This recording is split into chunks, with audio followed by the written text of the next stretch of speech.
This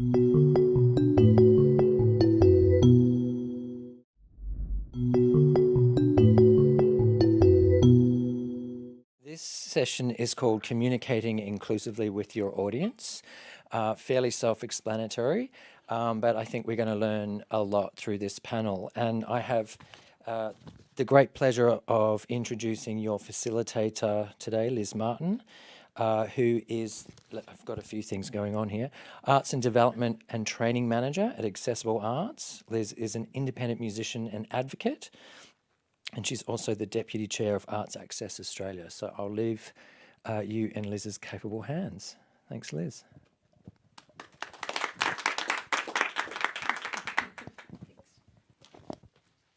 Is it? Yes. Ah, beautiful. It's lovely to be here, even though you've probably been here all day and you're feeling a little bit inspired.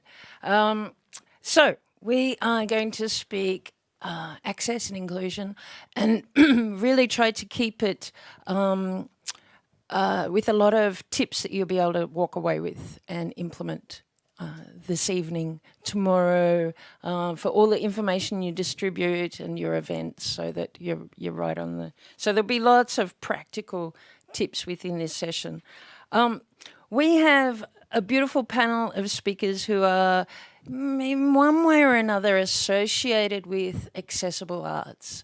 And I'm going to ask each of them to introduce themselves briefly. Can I flip over to you down there, Morwenna, Collett? Hello, Liz, over there. And lovely to see you all this afternoon. We just got here, so we're feeling energised and ready. I know the rest of you have been sitting in this room for a very long time now. So my name's Morwenna Collett, and I'm an arts consultant working in the areas of diversity, access and inclusion. In past lives, I've been the CEO at Accessible Arts and held whole range of different positions at the Australia Council for the Arts as well. I'm also a disabled musician, but these days I spend most of my time working with artists and arts organisations to help them increase the accessibility of all the different types of activities that they do. So my week tomorrow I'm off to Sydney Olympic Park to go and look at a technical kind of venue access audit. Later in the week I'm running some training with the Australian Chamber Orchestra, and I think I'm on another panel at the end of the week as well. So it's a varied and eclectic kind of life in the life of Morwenna, and great to be joining you this afternoon and talking practical tips, because I think they're things that all of us can really use and implement. Fabulous. Thanks, Morwenna. Faye Chamberlain, would you like to introduce yourself? Hello, my name is Faye, and I first met Liz when I started in a voluntary role with Accessible Arts, and then as an advisor, and then Liz asked us to do some training to do with website audits. And so I undertook that training, and I now do website audits for Accessible Arts, and I think that's why I'm here today. Faye does amazing website audits that I'm not really ever quite sure what they mean myself. But no, they're detailed so you can work out what is accessible. And of course, we're talking. We'll get into that in a moment. There's a little cliffhanger for you. Thanks, Faye. And Beck Hogan, would you like to introduce yourself? Sure. Don't think my microphone's on. Just try and... Hello? Yes, Yes. I'm getting a thumbs up too. Cool. Hi, everyone. My name is Beck Hogan. I work in social media. I run my own small social media firm, so marketing, content production, that sort of thing. And because I was sort of in that field already, through my work with Accessible Arts, I was sort of introduced to the accessible aspects of social media, and I've been able to both make my own social media accessible and make that into part of my business practice. I'm also an early career artist, or emerging, depending on which particular term you prefer, visual artist. And yes, I'm very excited to be here. You guys are probably like, is it over? I need a coffee or a beer or both. But I'm like, yeah, let's do it. Let's talk about digital accessibility. Excited. Great, thanks, Beck. Now, Morwenna, let's start with 5 simple, basic things. So, people in the audience, I want to work across digital platforms or print. What are 5 things that they can do at no extra cost that would help make sure the information they're getting across is accessible? Excellent. Great place to start, Liz. Very timely. I was doing this for an organisation this morning who are just about to release their season brochure, like many of you, I imagine, in the room might be about to do. And there's a bunch of things that they can do very quickly and implement even for the brochure that they're releasing in a very short period of time. So here are my kind of top 5 things to think about. And get ready because they're really exciting. The biggest things I think in terms of both digital and print access are around font size and font style. So best practice when it comes to access is minimum of 12-point font, and that's obviously particularly important when it's in print. And if you're doing anything like a PowerPoint presentation, for example, those numbers change. So for PowerPoint headings, it's 44-point and above. And for the body of a PowerPoint, it's 32-point and above. And that's obviously good practice in terms of making sure when we are back face-to-face, like today, people can read your slide at the back of the room. But also if people are on tiny laptops or other devices at home, those font size will make sure people can actually read them. Also in terms of font size, sans serif font, so that's the font styles that don't have the tiny little tails on them. So Arial is probably the most common example of that. They're the easiest font styles to read. And we also, depending on the context, like a bit of line spacing. So 1.5 line spacing makes things a bit easier to read as well. Things to avoid with font, which I think in the arts we're actually we do this quite a bit, but all caps and italics, they're things that can be more difficult to read for certain people as well. So, we suggest doing things like using bold and different font size to show things like your headings or subheadings rather than reverting to caps or italics, which can be difficult for some people. I'm sure you're all familiar here in this room and online with that term plain English.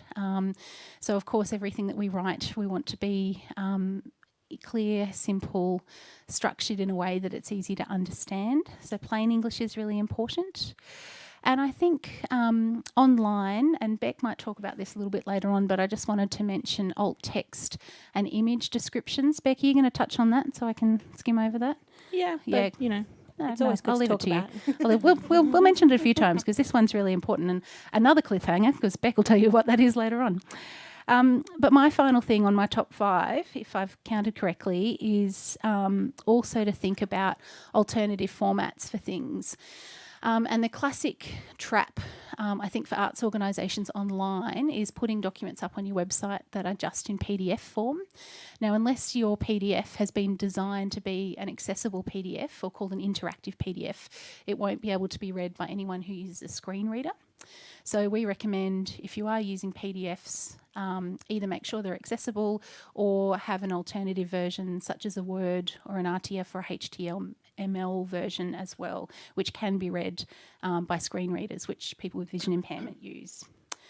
And it's also important to think about other alternative formats for your information as well. So that might be providing information via audio format. It might be things like large print if you're in a gallery, such as we are today. And things that aren't low cost but I think are worth mentioning are, of course, Auslan videos, captioned videos, and things like easy English. Easy English is different from plain English because it is a combination of very simple sentences and images, and is often used by people who have intellectual disability, and can also be really handy for people from culturally and linguistically diverse backgrounds whose second or third or fourth language might be English. So there's the things to get us get the conversation started. That's brilliant. Thanks, Morwenna. And I was speaking with someone the other day who was reviewing a document for us, which was a PDF, and it was accessible to a screen reader to a certain point, but she couldn't jump around within the document. So she was locked into reading the whole thing from go to woe, which very few of us would do. Yeah, we always suss out which bits we want. So it's really being able to have that versatility to being able to read documents in the same sort of way. Okay, Beck, social media. Let's think 5 ways, your top 5 tips that all of us today can make our social media pages more accessible and more inclusive of people with disability. Yeah, absolutely. And I guess the best thing about being accessible on social media is that because the platforms are controlled by a third party, all the accessibility features are already built in. All the major platforms, so that's Facebook, Twitter, Instagram, and YouTube, they already have accessibility features built into their platform, so you can just access them. I think I'll start with alt text, since you've all been titillated by it. Alt text literally stands for alternative text. If you've ever had a website fail on you and the picture hasn't loaded and it said like image tree on hill, that's the alternative text. So it's the text embedded into the image, a description of it basically. So on things like Facebook, you can upload your photo. Facebook, all of the social media platforms now will now have a guess at what it is, but it is artificial technology, so it's not great. It's usually like 2 people or some kind of food. So it's really worth going through and, you know, particularly in the art world, if you've got a picture of a beautiful artwork, you want people to know what it is and what it looks like. So it's really quite easy to go in, do a post on any platform, even YouTube, which is all videos. They have posting platforms now. You go through, you put in your post, you upload your picture, and then you take a minute, maybe less, to just describe what it looks like. And, you know, there is some debate as to how to do it, but it's really just, if you can close your eyes, someone reads the sentence to you, and you can get an idea of what it looks like, then that's it. And it really is, it can be a bit clunky to do when you're first getting used to it, and same for me. I've only started doing it recently in my own professional work. But as soon as you start getting it, it's really easy. And I think personally it does help you think more visually about what you're uploading. And particularly, and I'm assuming most of you guys will be doing social media for a marketing business. Maybe for your you should do it in your personal as well. But it also helps you think more editorially about what you're uploading to social media, which is always beneficial. Other things you can do along that vein would be things like image description, which is actually different from alternative text. So image description is public, I guess. So you have your post, come to the art gallery, it's great. And then you have image, picture of the art gallery, it's great. And it's actually in the post itself. So they're different, but they're similar. So an alt text is sort of behind the scenes. Yeah. You wouldn't necessarily know it's there. Yeah. Whereas an image description is in the written text of the post and everyone can see it. And they say image description? It usually says image : what it is. Yeah. In social media, at least, because this is where I spend all my time, there is some debate as to whether people should just use alt text or use image description. One thing about image description that is interesting is that it's a public declaration, I guess, of you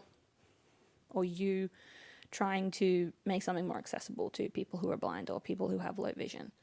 So that's, I guess, an interesting point. Even though they are very similar, and you could even use the same description. They are different. Some people use them interchangeably. Some other really simple things you can do, things like captioning videos, which you should be doing anyway, but might touch a bit more on that later, because that's just a fun topic. Let me think. That's not 5, but I can't remember. Oh, there's camel case. How could I forget camel case? Some of you may have heard this. Hashtags, very important. Connecting audiences, connecting communities. You should have your own hashtag. I imagine this event probably does, from what I was having a little Google around. Camel case is quite simply hashtag capital C, camel case. So basically you capitalize each letter in the words.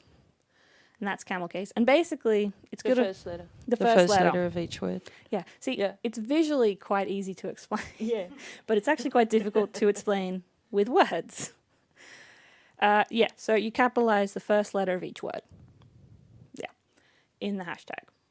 And basically what that does is, on a technical level, it makes it easier for people who use screen readers to read it. Otherwise, the screen reader will think it's just one big, unintelligible word. So instead of communicating the arts, it'll be Gigala! Just completely, and they'll be like, well, I don't know what this is. It also, on a visual level, looks better, and it is easier to read in general. And I think this is one of the things we'll probably be touching on a lot in this, but if you get it right for people with disability, you'll get it right for pretty much everyone else. People who speak English as a second language, older people, everyone. We are the baseline for everyone.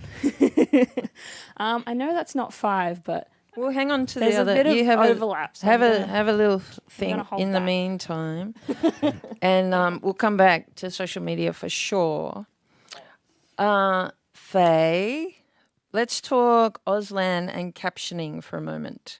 Okay, so if I'm putting on an event online or at a venue, should I be thinking about including Auslan and captioning? Can I choose one or the other? What's the difference? The important thing to remember is that really captioning in Auslan is actually targeted at 2 different audiences. All right, some people have grown up deaf and learnt Auslan and use that as their first language. So they're much more comfortable with having an Auslan interpreter, as is occurring right now. So other people, however, have learnt English first and they're very conversant with text, and so therefore rely much more on captioning. So they would use a transcript. With the interpreter, it's more about facial expressions, it shows emotion, things like that.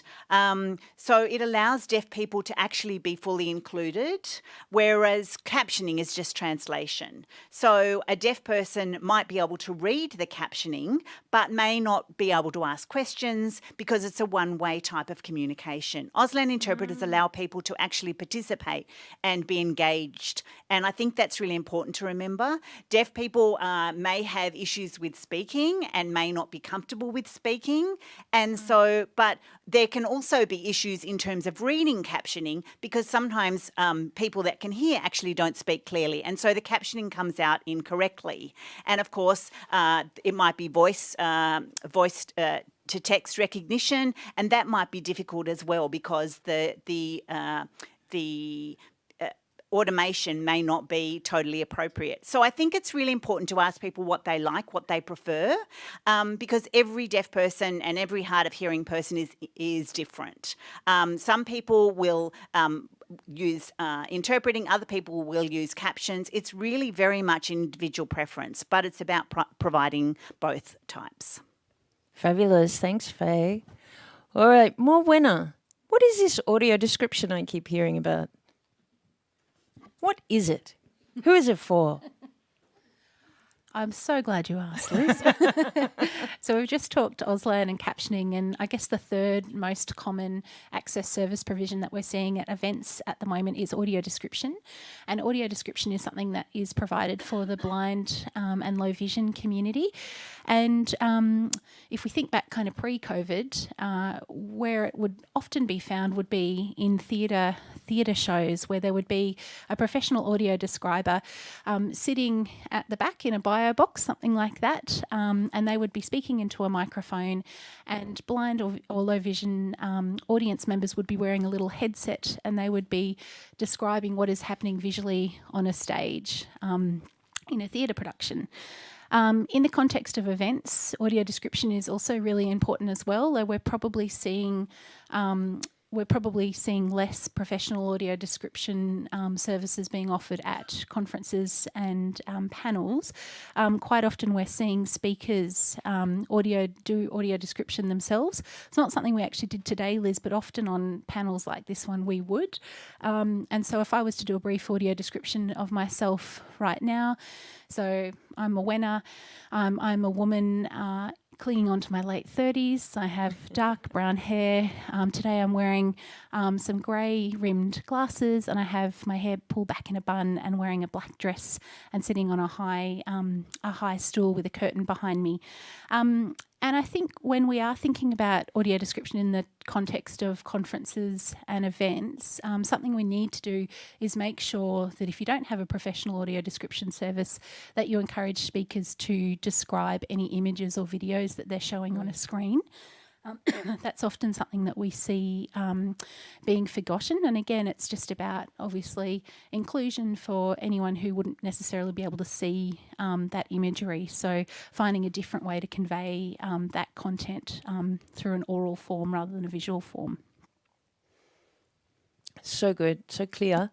So I've seen audio description used, or heard it, used in theatre, dance, visual arts, TV, SBS and ABC are both using audio description now on some shows. So I've seen it in the presentation of work, and then I've also, I know that some people use it in the creation of work as well. So people who are blind or low vision might use an audio describer to help them, say if they're a dancer, maybe to help them move throughout the space and know what the other dancers are doing as well. So it's a really fascinating form, and it's not a skill that comes to me naturally. It is something that is interesting because it's not the same kind of professionalised service as Auslan, for example, where people have to go to Auslan school for years and years to get to the level of being an interpreter. The audio description is much less common, and there's not the same level of kind of training available in Australia. But yeah, it is a really important skill, and yeah, a great point around its creative use as well. I can still remember the first artwork that I saw that used audio description as part of the creative aesthetic of the piece, and it was amazing. So yeah, I think we'll start seeing more and more of that used as a creative tool too. Yeah, fabulous. Faye, here's a long question for you. I've been noticing a lot more Auslan being used in the general community lately. I don't know if that's just my awareness, but with the recent bushfires, then again with COVID, it seems like there's been some sort of shift in our Australian community around the importance of Auslan being used within certain settings.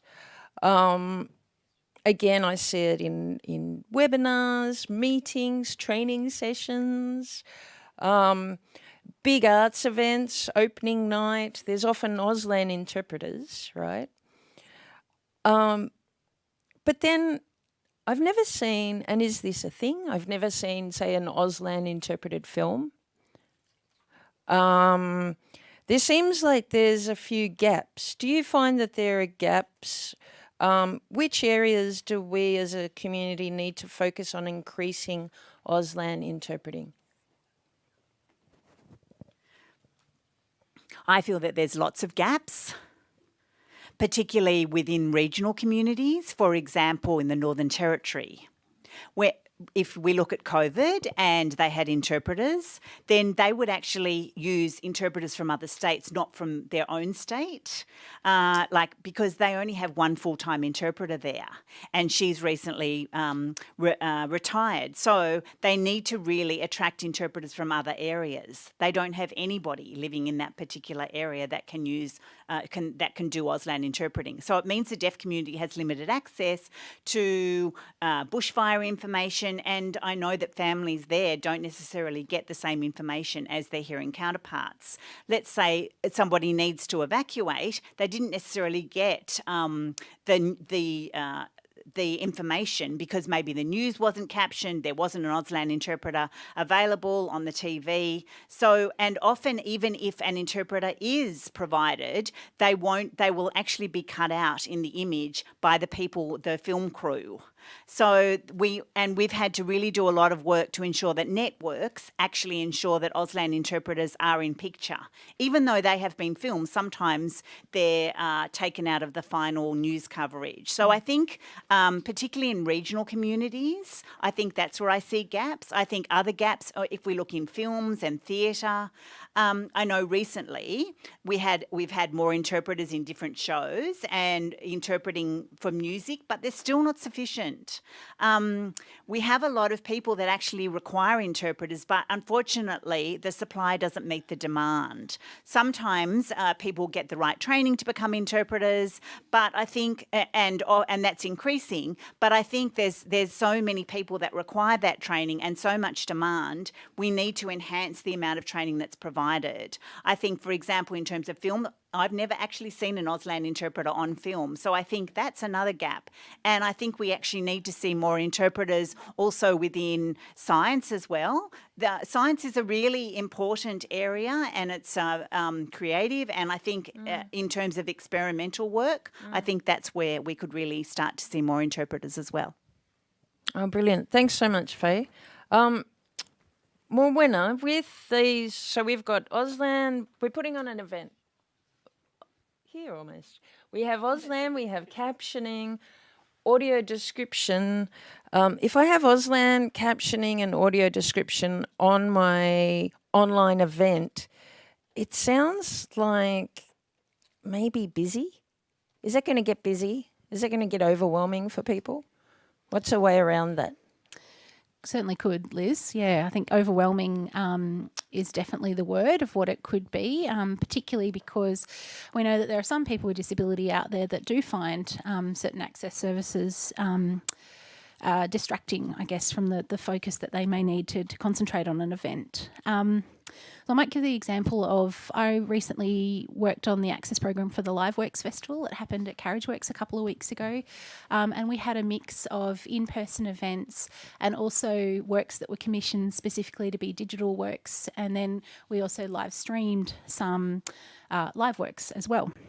So we had those three types of access services, so captioning, Auslan and audio description, and a mix of those across different events. And what we ended up doing is for the digital streams and the live streams, we ended up having different channels, if you like. So we had, for want of a better word, a clean channel with no access service providers on there. And then we had a channel that had both Auslan and captioning in the same channel. So that is obviously for the deaf and hard of hearing community. And then we had a third channel which was offering which was offering audio description. So what that did is it just gave people the choice to choose something that was going to work for them. And I think that's a really great thing to do. There was a fabulous festival earlier in the year called the Platform Live Festival that was run by Eastern Riverina Arts in Wagga. And that festival also had those three different streams. They programmed disabled artists from around the country.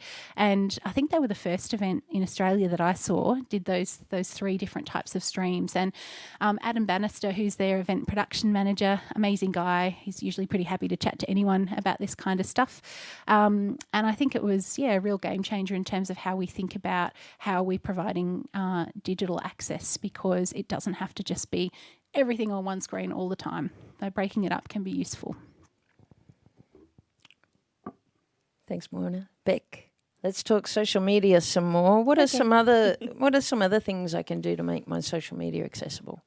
Well, I think one of the big things would be captioning videos, and anyone who's worked in social media will be able to tell you, anyone who uses social media actually, most people don't watch their videos with the sound on.